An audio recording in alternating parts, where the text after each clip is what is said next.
चलो कल क्या पढ़ना था? मॉडर्न बिजनेस के बारे में। आज पढ़ना है प्रमोशन ऑफ बिजनेस के बारे में, ठीक है?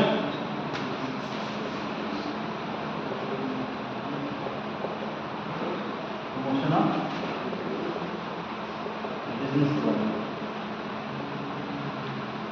इसे हिंदी में बोलते हैं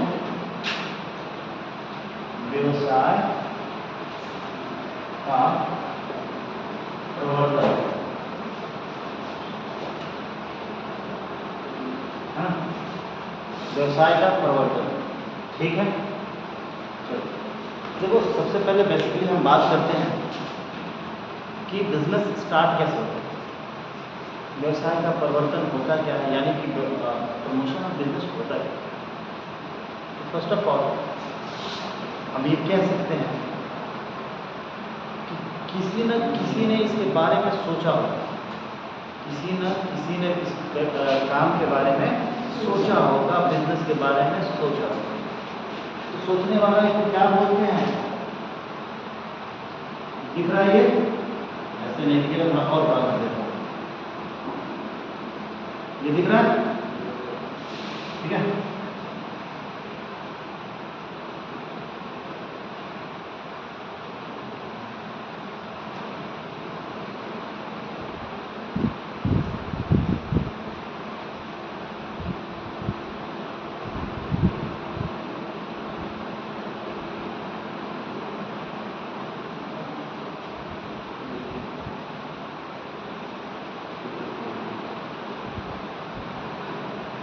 व्यक्ति है, ठीक है?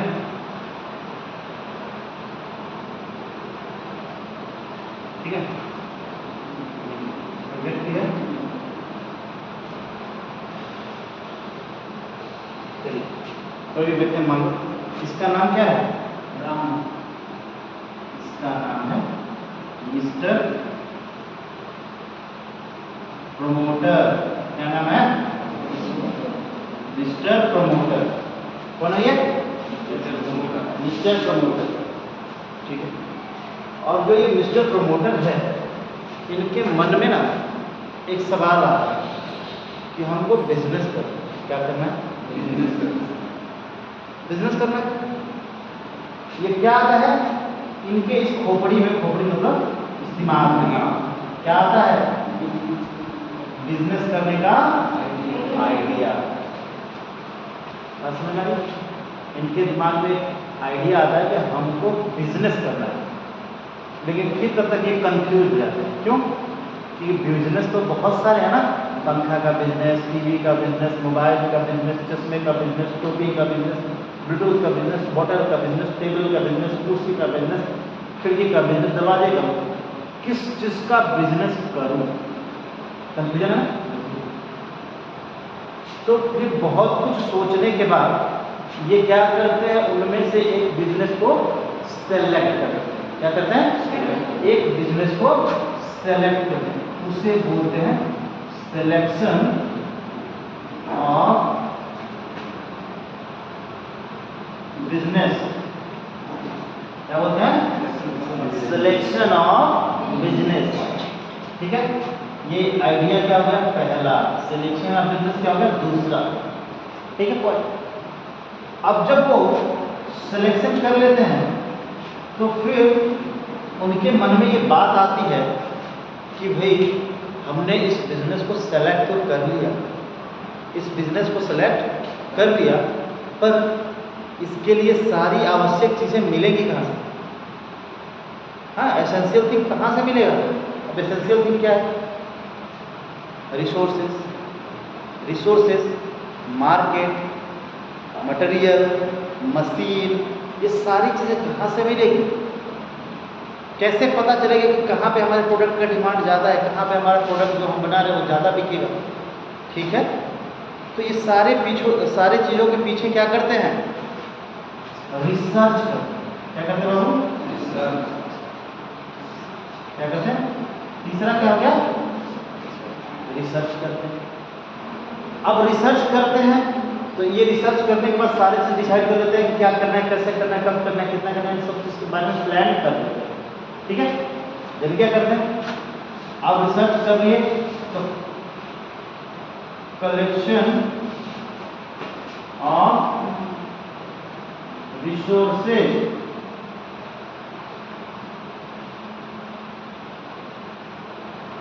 क्या करता है?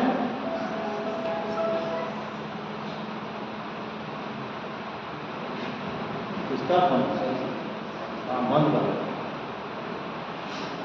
नहीं तो हम पटक देंगे तो ऐसा बंद होगा कि खुलेगा नहीं। ठीक है, फिर क्या करता हो? सिलेक्शन जो होता है, सिलेक्शन के बाद क्या करता है? रिसोर्सेज को कलेक्ट कर देता है। क्या करता है? रिसोर्स मतलब होता है संसाधन। संसाधन क्या होते हैं? जिससे हमें उस बिजनेस को चलाना। संसाधन का मतलब वो सारे इक्विपमेंट जिसके बदौलत हमें उस बिजनेस को रन करना है। तो रिसोर्सेज में क्या क्या आ जाएगा? फाइनेंस आएगा। फाइनेंस मतलब पैसा, ठीक है। मैं मतलब व्यक्ति जो उस काम को करेगा। मटेरियल, मटेरियल मतलब जिस कच्चे सामान से उस काम को पूरा किया जाए, रॉ मटेरियल। मशीन, मशीन से क्या होगा? सामान को बनाया जाएगा। लैंड, लैंड मतलब जमीन। लैंड मतलब जमीन, यानी कि ऐसी जमीन जहाँ पे आपको अपने वर्क को परफॉर्म करना है, यानी किसी ना किसी जगह पे करोगे ना, तो उसके लिए जमीन चाहिए। बिना जमीन का क्या आप, एक बात बताओ, हवा में काम करोगे? पानी में करोगे? नहीं करोगे भाई। तो कोई जगह होनी चाहिए जहाँ पे अपने काम को परफॉर्म करो, वर्क को परफॉर्म करो। ठीक है, और खुले में तो करोगे नहीं, तो उसके लिए बिल्डिंग भी चाहिए।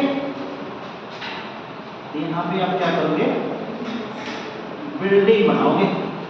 ये सब रिसोर्सेज है, संसाधन है, जिसकी वजह से आप अपने बिजनेस को सही तरीके से ऑपरेट कर पाओ। आगे बढ़ो, चिल्ला नहीं पाओ, सभी लोग आ जाओ। आज पीछे से आगे पंखा तो चलेगा, इधर ही आके बैठो। आ जाओ, निकलो, आ जाओ। आप आ जाओ भाई,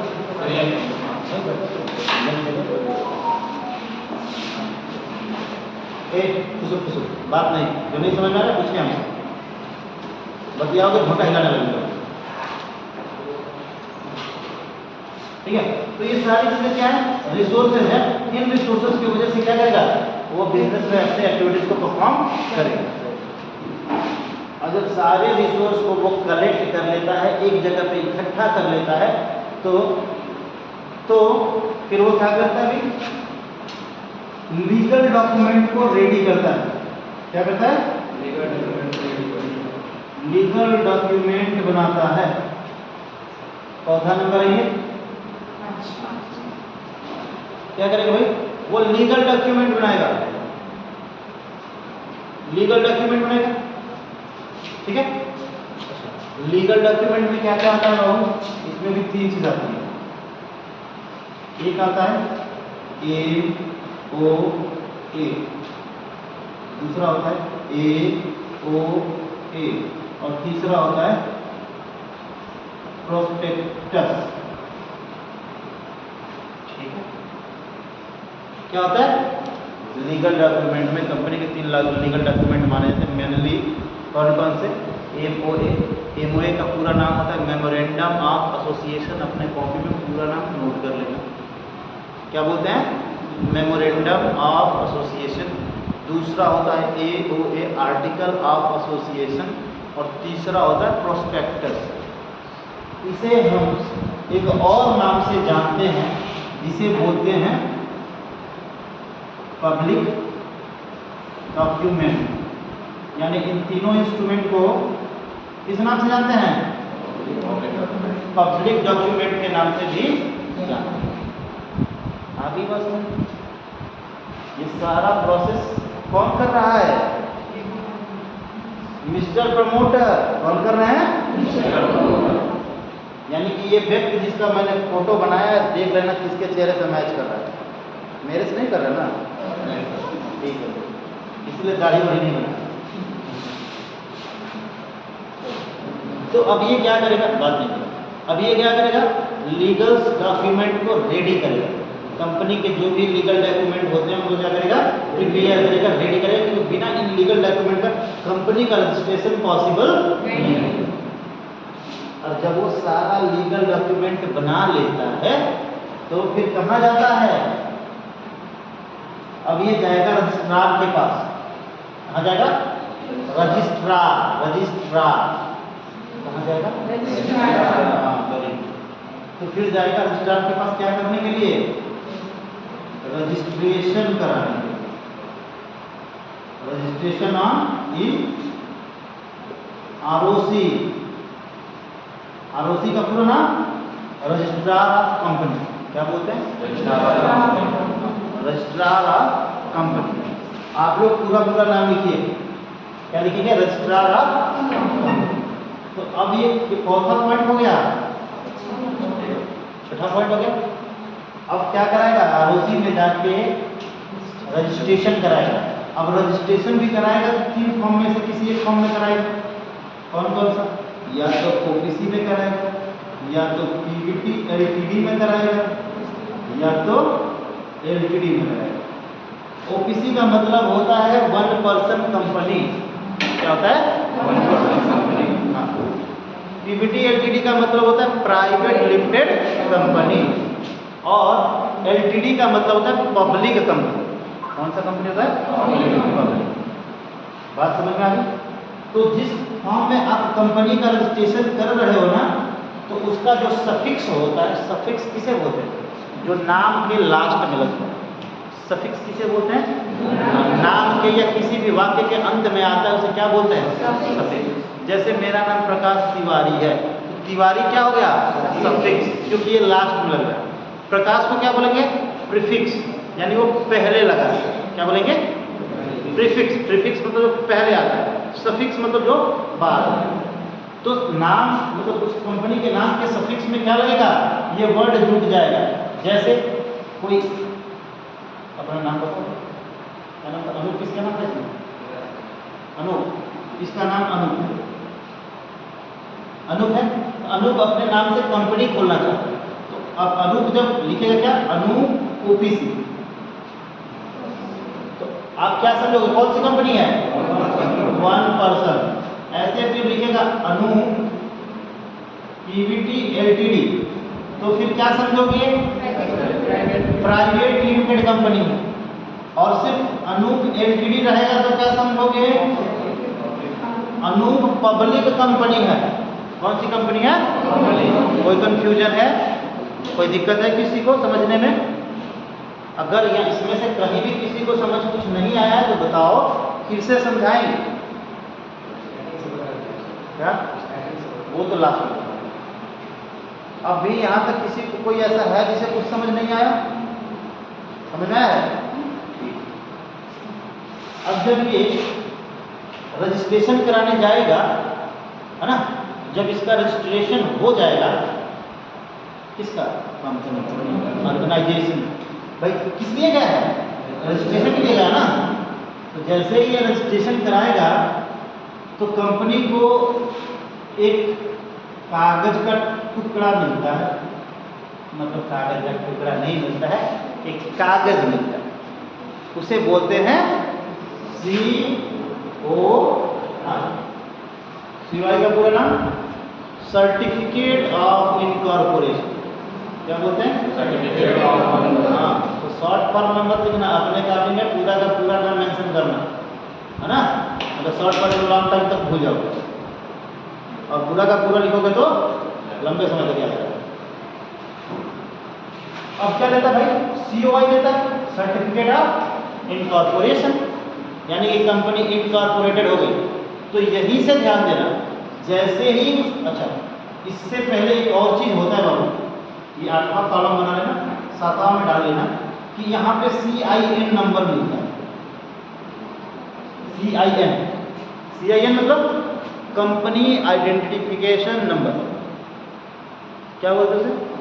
कंपनी आइडेंटिफिकेशन नंबर। यानी जब रजिस्ट्रेशन कराओगे ना तो कंपनी का एक यूनिक नंबर मिलता है जिससे उसकी आइडेंटिटी का पता चले। जैसे आप एक पर्सन है तो आपका एक पैन कार्ड होता है, तो पैन कार्ड यूनिक होता है, किसी का किसी से मैच।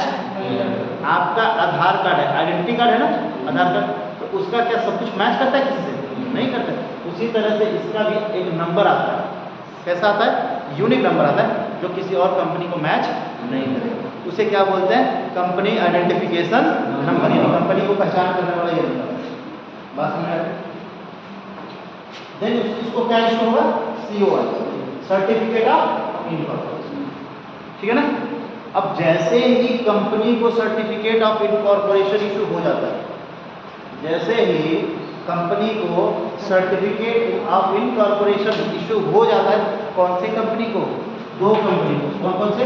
OPC और प्राइवेट लिमिटेड। दो कंपनी को। कौन कौन से कंपनी को? OPC और प्राइवेट लिमिटेड कंपनी को जब ये सर्टिफिकेट ऑफ इनकॉर्पोरेशन इशू हो जाता है, उसी टाइम से ये अपना बिजनेस क्या कर देती है? स्टार्ट कर देती है। सिर्फ दो कंपनी। कौन कौन सी? याद रहेगा OPC और प्राइवेट कंपनी। लेकिन जो ये तीसरी पब्लिक कंपनी है ना, ये अपने बिजनेस को स्टार्ट नहीं, ये कब स्टार्ट करेगी? कब स्टार्ट करेगी? इसका भी प्रोसेस है। ठीक है। अब फिर यहाँ पे डायरेक्टर का भी रजिस्ट्रेशन होता है।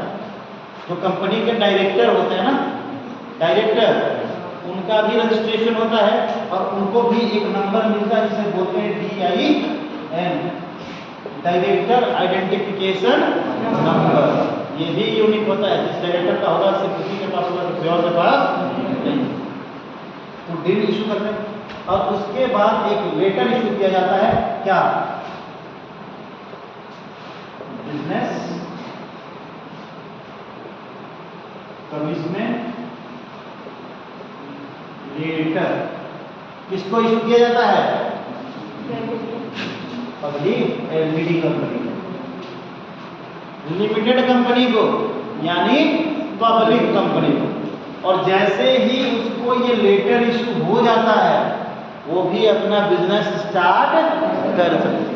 लेकिन जब तक उसे ये बिजनेस कमिटमेंट लेटर नहीं मिलता, तब तक वो अपना बिजनेस स्टार्ट नहीं कर सकती। कौन?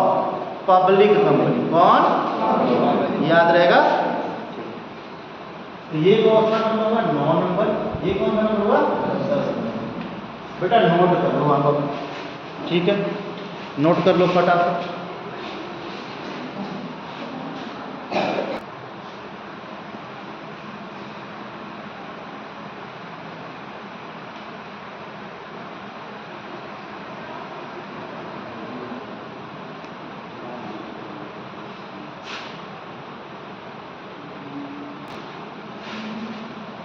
चलो भाई, तो आप लोगों ने लिख लिया होगा? ना? चलो, तो लिखने के साथ साथ देखो क्वेश्चन अराइज होता है। अब इसमें से क्वेश्चन पूछता है पेपर में क्या? 4 क्वेश्चन पूछता है बेसिकली, और 4 में से एक क्वेश्चन कंफर्म रूप से पूछता है। 100% पूछेगा ही पूछेगा। ठीक है। सबसे पहले पूछता है what is promotion? What is promotion of business?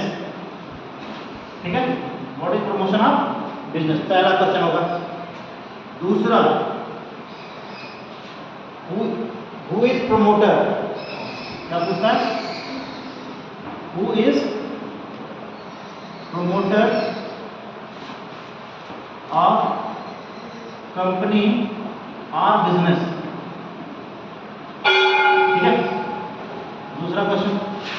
तीसरा question,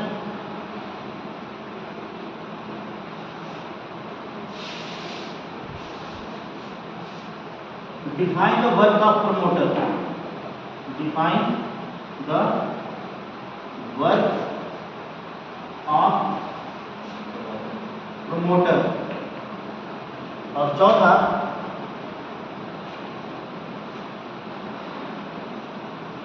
define the registration or incorporation of company या बिजनेस। ठीक है, ये 4 क्वेश्चन पूछता है। अब इस चारों का आंसर इसी फिगर में मैं एक एक करके बता दूं। आगे बस ये चारों क्वेश्चन पूछता है। दिख रहा है ना सबको? दिख रहा? नहीं दिख रहा तो खड़े होकर देख लो, कोई दिक्कत नहीं है ना। पहला क्या पूछ रहा है? What is promotion of business. तो भाई एक प्रमोटर के दिमाग में आइडिया आने से लेके और उसका रजिस्ट्रेशन कराने तक का, कहां से कहां तक का? इस आइडिया से लेके, ठीक है, और रजिस्ट्रेशन तक का सारा प्रोसेस किसमें आता है? प्रमोशन में आता है। यानी ये सारी एक्टिविटी जो प्रमोटर के द्वारा परफॉर्म की जाती है उसे हम क्या बोलते हैं? Promotion of business. दूसरा question, who is the promoter of the company.